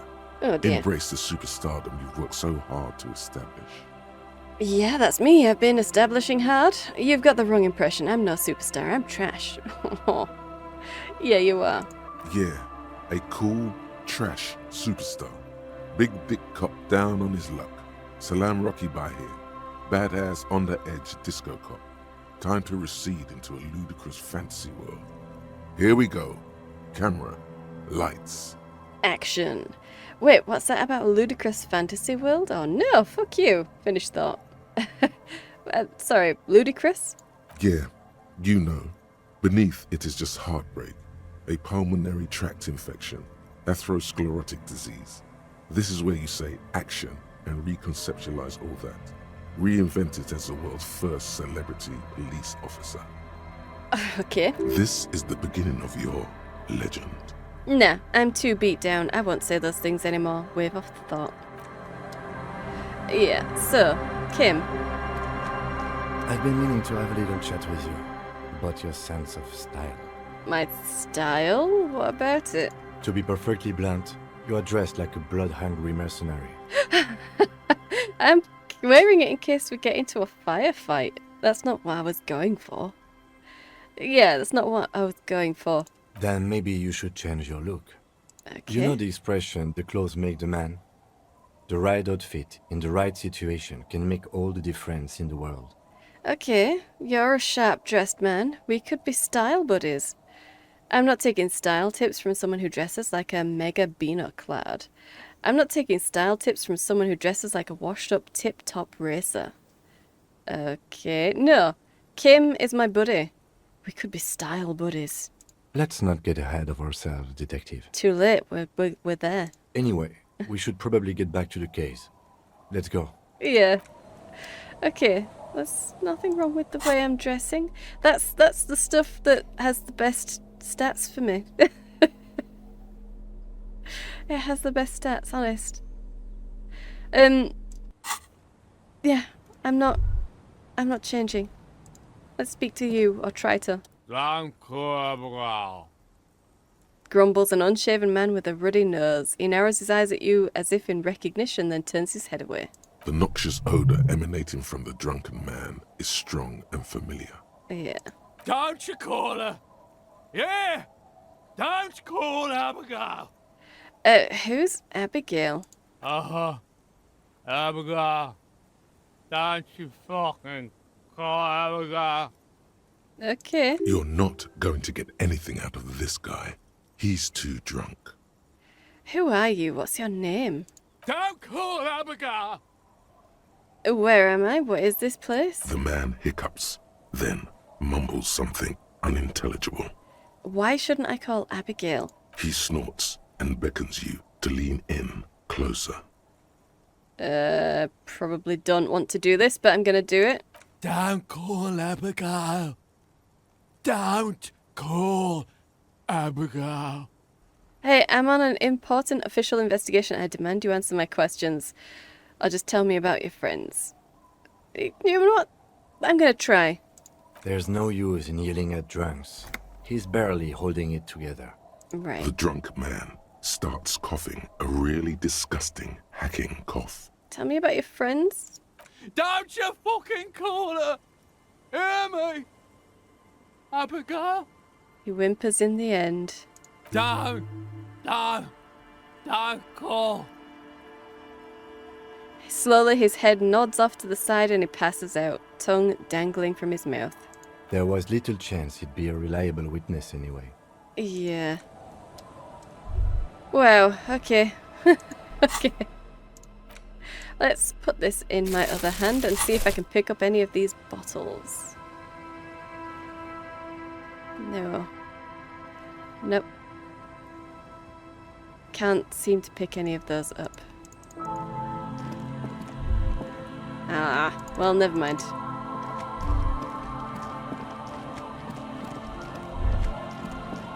We could probably speak to the children again, I guess. The scruffy-haired little boy kicks a stone while the other watches him do it. Is little Lily your sister? Yes. Yes? Yes. You're being laconic about it? It doesn't look like he knows what that means. You must be Lillian's twins. This one doesn't say anything, kicking the concrete with his worn-out sneaker. Lily's our mum. Explains the other one, tongue still lolling out of his mouth. I already said that. The stone kicker laughs suddenly. His head is too large for his shoulders. The other one laughs as well.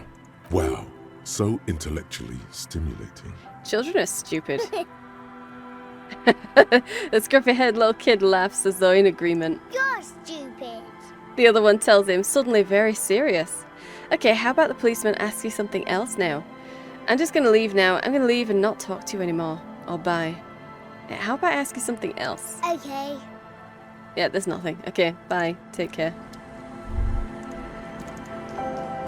Okay. Okay. Let's go. We can't get in there, can we? No.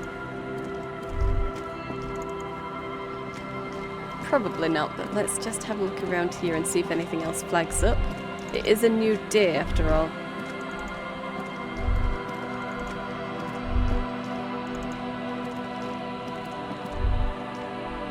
Just that shack, which...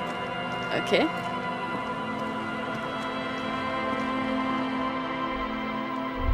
Nothing new in here?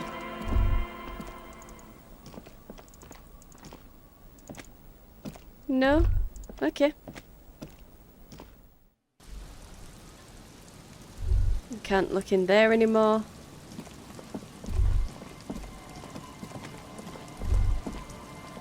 And I don't think we can get any closer to the road.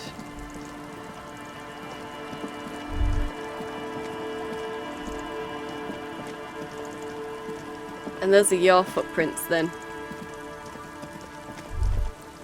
Can't get him to say anything about the Kanema. Well, I can't actually remember if our car is a Kanema, but I'm just saying it. I'm just calling it that. Nope. Okay. Let's get back to town. Ah, we can check this trap as well.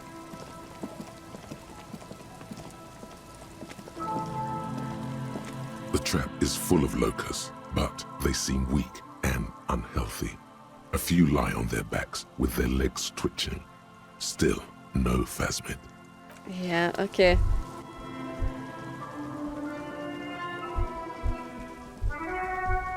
Yeah, these kids are still hanging around this. Ugh, I don't like that. Let's have a look at the car then. Inside, you see a set of steering levers, a radio microphone, a pull-out toolbox, and the soft glow of the fuel preheater gauge. Okay, let's pick up the radio again. This is Precinct 57. How may I assist you? Have you found out more about the owner of the armored boots yet? Still no word, I'm afraid, sir. I know it must be frustrating. Was there anything else you wanted to ask? I need to report a dead body on the Martinez boardwalk. One moment. You can hear her shuffling through some papers. Can you please describe the body? Age, sex, cause of death? An unidentified middle-aged man, height 170 to 175 centimeters, dark hair, medium build. Looks like he slipped, fell through a hole in the boardwalk and hit his head against the metal bench. We suspect he might have been inebriated when he fell. There were bottles all around him, and traces of vomit on his shirt.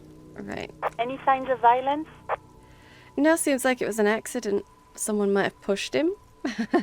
No, seems like it was an accident. No field autopsy necessary. She repeats. You can hear her quickly typing in the background. Okay. What about his belongings?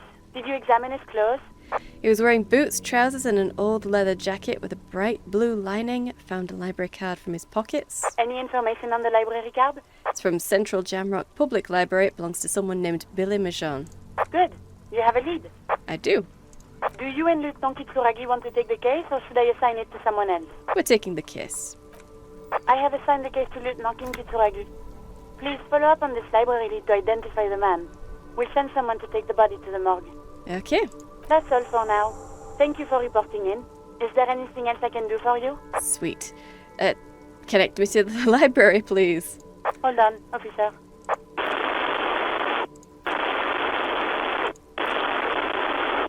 I've got Central Jamrock Public Library on the line, and I've already introduced you to their librarian. Connecting the call in 2, 1. Yes, this is Central Jamrock Public Library here. How can I help you, officer? I'm looking for any information that you can provide on Billy Majon, a reader. Billy Majon, you said. Give me a moment, I'll have to check our database. He puts down the receiver.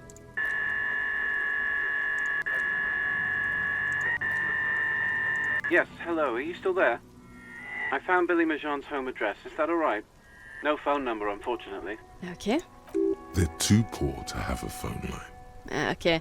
Yeah, home address is fine. Here we go, sir. Rue de Saint-Gilles Lane, 33B, apartment number 20. It's in Martinez, I believe. Cape Side Apartments, it says.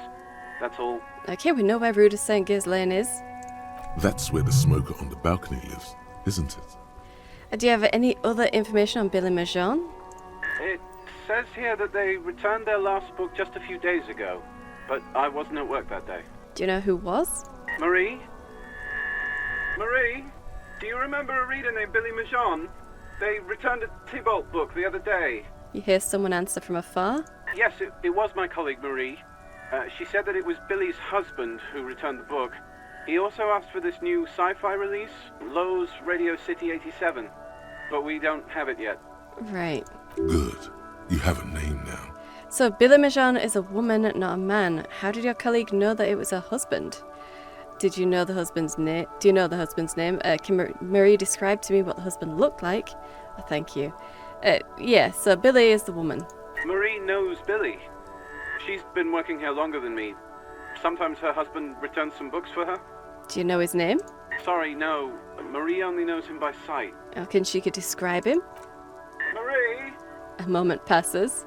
She said it was an older man, and that she's pretty sure he'd had a drink or two the last time she saw him. What was he wearing? 1 second. The librarian turns away from the phone again and relays the question. Sorry, Marie wasn't really paying any attention to that. Alright, thank you. That's all from me. I have no other questions. End call with the library. Happy we could help. Goodbye, officer. The librarian hangs up and the call gets redirected back to the station with a soft click. Anything else you need from me? No, I think I'm done with the radio for now. 57th, over and out. The voice disappears into the void.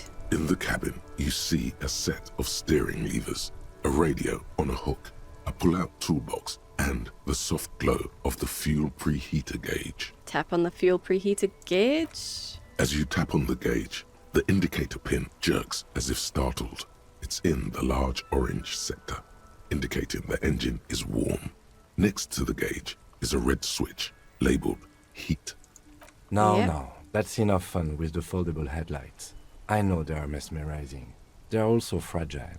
I'm not going to turn it on for you again.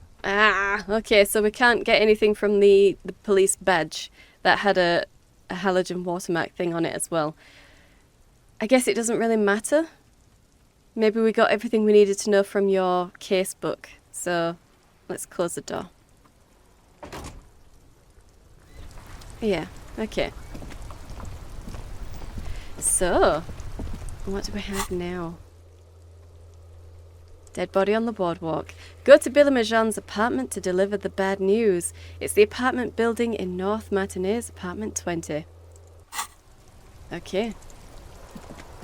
And that is around this way.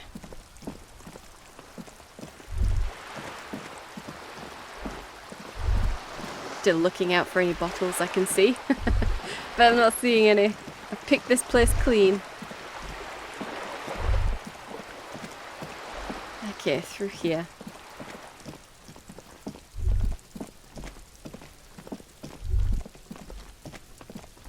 And in here. So, apartment 20. I don't suppose we can look at this one. This door has been closed with a padlock. A chalk-drawn number on the board says number 11. Nah, leave. Okay, and this one? You hear someone walking around inside, rearranging the furniture. The number on the panel says 10. Leave. Okay, so we want to be up.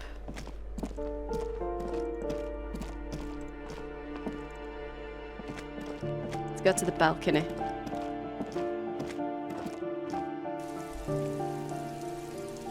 Up here then. Or here. And that's still nothing. Still nothing. Okay, what about this one? A weathered brown door. Yes. The number reads 20. Okay. Something smells good. Soup à l'oignon. The Alright. lieutenant motions to you to go ahead and knock. Hold on, Kim. We should discuss this before we move on. What should we expect? Yeah. You're right. Let's talk this through. He looks at the apartment door and lowers his voice a bit. You hear light footsteps passing by the door and some folk music playing on the radio. Okay. We have our first preliminary identification. In all likelihood, the deceased is the husband of Billy Majan. We need to confirm this, as well as deliver the death notification to Billy herself. Right. Now, delivering a death notification is never an easy task. There's a reason why it's often called the most stressful part of our job. This is why it's usually done in pairs. You got this. I'll be monitoring reactions, ready to act if necessary. Okay, do you have any advice on how to tell her he's... Yeah? What if I don't want to do this? Kim, I don't want to do this. Let's turn around and try to bail out. Alright, I think I'm ready. Do you have any advice? Dad, just don't say that you know how they feel. You don't. Yeah. what if I don't want to do this? Yes, it's hard. But there is no easy way to handle this information. It just has to happen, as soon as possible. Okay, I'm ready. The lieutenant motions towards the door. Okay. Wait. Leave. Empathy. I need empathy clothes. I need some empathy shoes. Empathy shoes will help me out here. And I probably... Yes, let's remove that. And... probably put the drama shirt back on, unless this will... Yeah, no. Conceptualization. No, I think we're good with the drama shirt. Okay, so we have some empathy now. I think that's probably about as good as it's gonna get. Unless we've got a better hat, which I don't think we do. No, not really. Okay. Now let's go. A weathered brown door. The number reads 20. Something smells good. The lieutenant motions to you to go ahead and knock. Let's knock. Hello? Who is it? A voice calls out from the other side of the door. And someone turns down the radio. Ah. Look at the lieutenant first. Or is this Billy Majon's home? This is the police. Open the door. Look at the lieutenant first. He gives you a short, encouraging nod. Is this Billy Majon's home? The police. A moment, please give us a moment. You hear shuffling inside. Tidying up. Nervously. Oh dear. Come in. The door is open. All right. Let's go in. Ah. Okay.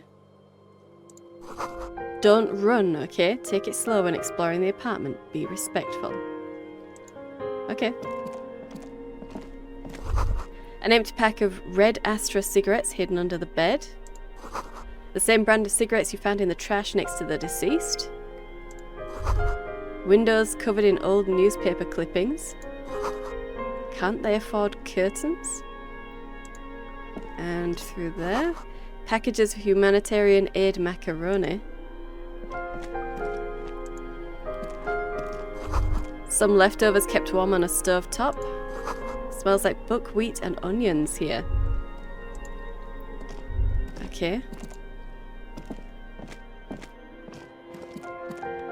Let's have a look at this. A chalk-drawn height chart for children's growth over the years.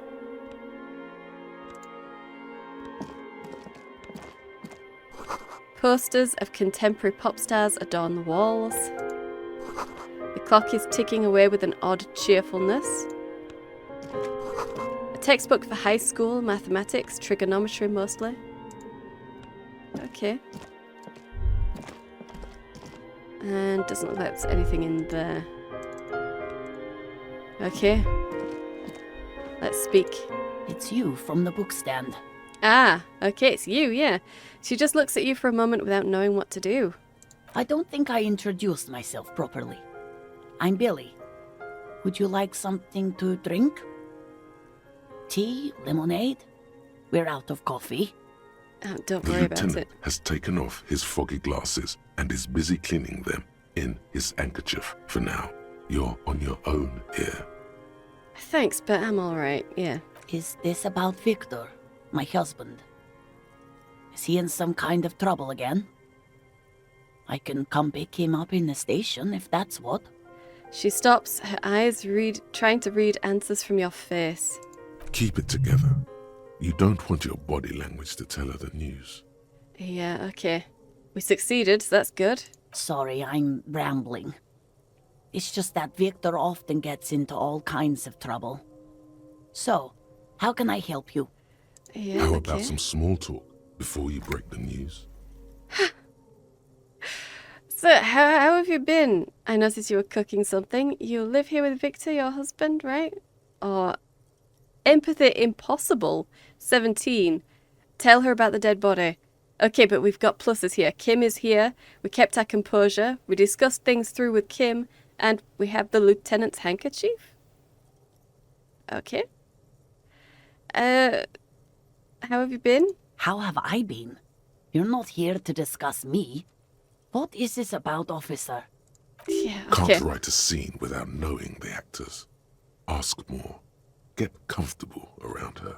Yeah. Is that going to have... Yeah, too much small talk. We've really hurt this. You live here with your husband? It's me, Victor. And the kids here. We have 2 daughters, Jenny and Jolie. How old are your daughters? Jolie is 16 and Jenny is turning 18 next month. Where is everybody? I don't see anyone The home. girls are staying at their friend's place tonight. And Victor is... out. She swallows visibly. Out where? He has a problem with drinking. And so he disappears every now and then. He's Right. probably in the parks drinking with his friends. I sent him to the library a few days ago, but I guess something came up. Okay, to your knowledge, did he make it to the library? What was the name of the library?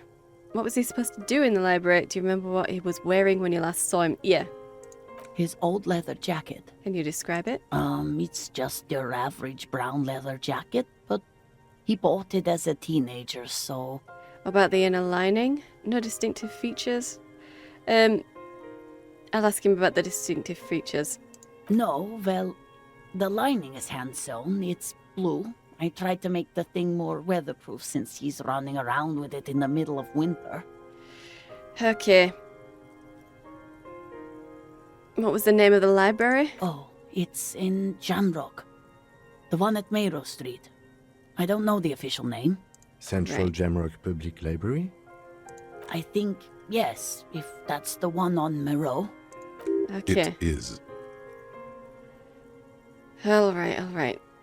And I think that should be enough, really, but what was he supposed to do? Just to return a book of mine. Why? Why all those questions, Detective? What was the name of the book? I think it was, Thibaut's The Glinting Curve. It was pretty good. And to your knowledge, did he make it to the library? No. I guess I'll find out when he decides to come back home. She looks at the front door. It shouldn't be long from now. He's never gone for more than a few days. There's something else I have to tell you. She folds her hands across her chest. Oh, we're back at even. Okay. We identified the leather jacket and the library card. Okay.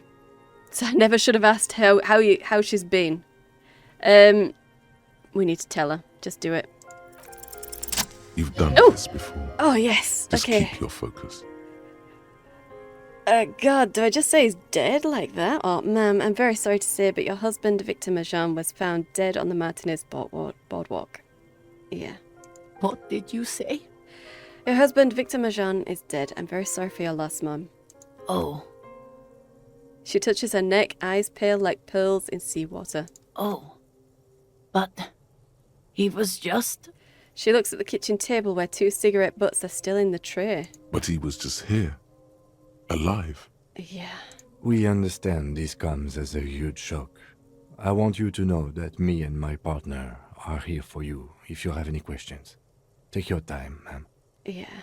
What happened to him? She turns to you. Her neck and cheeks are covered with red blotches. Her double chin is shaking. It's still early to say, but at first glance it seems he slipped and hit his head. It was an accident. He fell through a hole in the boardwalk and hit his head. Is it too early to say? Really?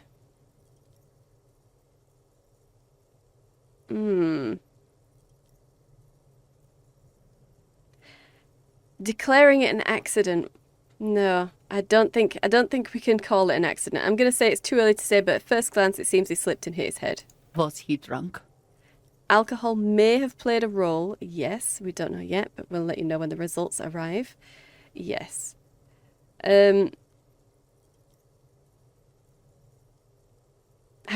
We haven't even asked for a blood test, have we?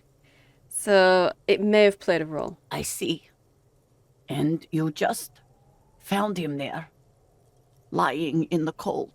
Yeah. How long had he been there? If you say 2 days maybe. It will be etched in her mind forever. Okay, it's hard to say at this point. It couldn't have been long. 2 days maybe. I want to say it's hard to say at this point, but that makes it sound like something's really wrong with the body, doesn't it?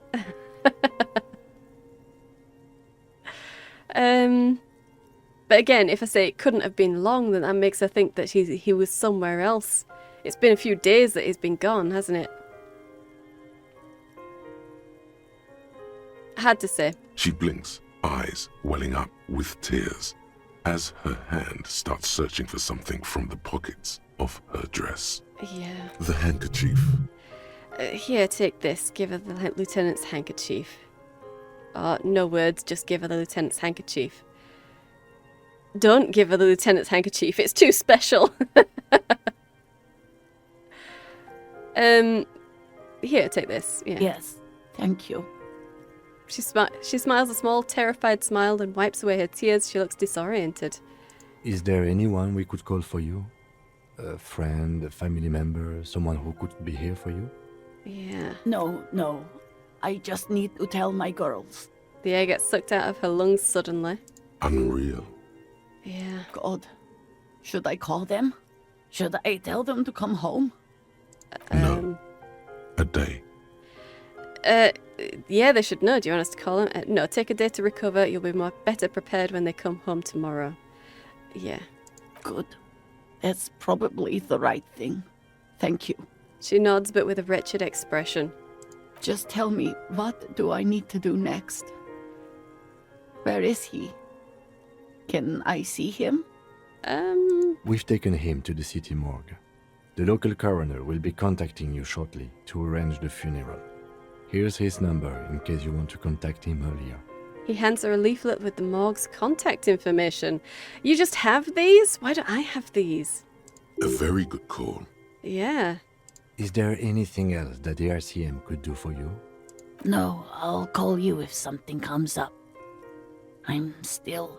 She rubs her face, running her fingers over her cheeks that have become numb. Thank you. Thank you for telling me. I'll call if... She runs out of breath. Again, I'm very sorry, ma'am. We should step outside and talk. Set the library card by her, leave the room. Okay. Okay. We did well. We did really well. You did well. Hey! The lieutenant says as soon as you've left the apartment, the balcony feels cool and quiet with a stunning view over the district. Nod, what now? Or I could have done more. Great, the case is closed then. What now? I'll call the station when we're finished with the day and let them know the name of the deceased. That's it? What about Billy and her kids? All right, this is closed then. What about Billy and her kids? They'll manage. That's it? That's it. We should get back to our case now that our duty here is done. Okay, I guess this is closed then. Let's go. Yeah, all right. Fantastic. Well, not fantastic for them, but fantastic for us. That's the case closed. Oh, brilliant, brilliant. Okay. Where is it? Dead body on the boardwalk. Go to Billy's apartment to deliver the bad news. It's in the apartment building at number 20. Yeah, okay, that's everything. That is everything. So, that is still here, though. Return to the dead body with Kim. I don't know why that's still here. Because we have returned to the dead body with Kim. And we've finished that quest now, so... Well, never mind. It doesn't matter. We're still after the murder weapon as well, aren't we? Locate a working firearm that shoots .446 ammo. I might go back to the pawn shop and see if they've got any weapons. They don't have our gun, obviously, but they did have our gun, so that means that they do sell weapons. Yeah, and we still need to return to Titus Hardy. The guy in charge of the Union has told him to stand down and actually speak to us and help us, so hopefully we won't need to prove our authority anymore.